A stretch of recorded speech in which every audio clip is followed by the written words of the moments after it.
So magandang araw sa inyo mga tropa, no? So napadpadan ko yan yung prom dito sa Kawit, Cavite, kasi nag-deliver tayo ng mga order sa atin na damit. So andito na lang din naman tayo, kaya pasyal na rin tayo. So andito ako ngayon sa bahay ni Emilio Aguinaldo, ang kauna-unahang presidente ng Pilipinas.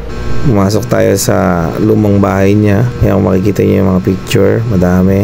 Kaya yung mga libro, mababasa mo rin dyan yung mga dinanas ni Emilio ng bata pa siya, kung saan siya lumaki at ang history ng pamilya niya. So kung di nyo natatanong, mahilig din ako sa history. Siyempre lalo na sa Cavite, kung saan tayo nagmula, mahilig din ako dyan. Yan, makikita nyo yung mga old pictures. Yan, medyo nagbabasa-basa rin ako niya mga time na yan. Yan, may mga agimat ni Emilio Aguinaldo. Yan, mga dasal kasama. Yung kauna-unang design ng bandila ng Pilipinas. Makita nyo rin yung mga ginamit niya. So yung mga sapatos na sinuot ni Emilio, andyan din. Grabe, mga talaga kayo dyan kasi na-preserve nila na maayos. Kahit yung mga ginamit niyang campaign materials nung araw na andito pa din. Pati yung panyo niya, regalo sa kanya, ginamit niya ng kampanyahan. Chessboard, mga tungkod ni Emilio Aguinaldo nung matanda na siya.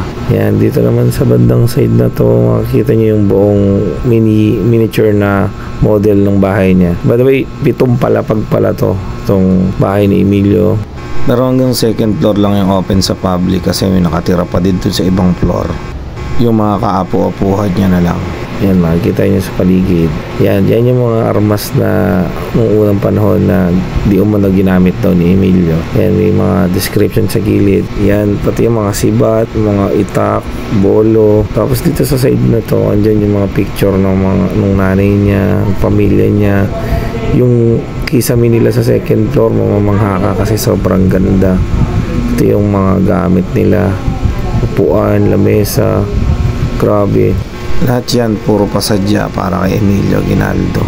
Kung di ako nagkakamali, ang sabi galing pa daw yun sa iba't ibang parte ng mundo, regalo sa kanya. Yan, dyan sa side na yan, dyan yung winagawa yung bandila ng Pilipinas, kauna-unahan.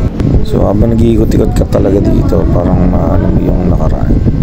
May imagine mo talaga kung paano sila tumira dito.